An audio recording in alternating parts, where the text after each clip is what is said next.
2009 Dodge Journey rear caliper exchange. See that right there? It broke. Pin broke. Zip ties, not a good idea, but temporary fix, yes. I'm gonna be replacing that.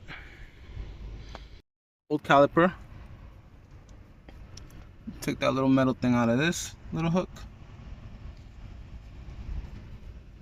That piece right there went through this hole.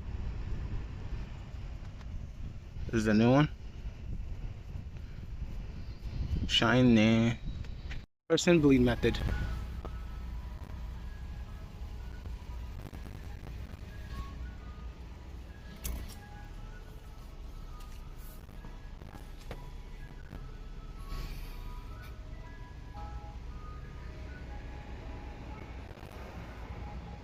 It's just gonna keep filling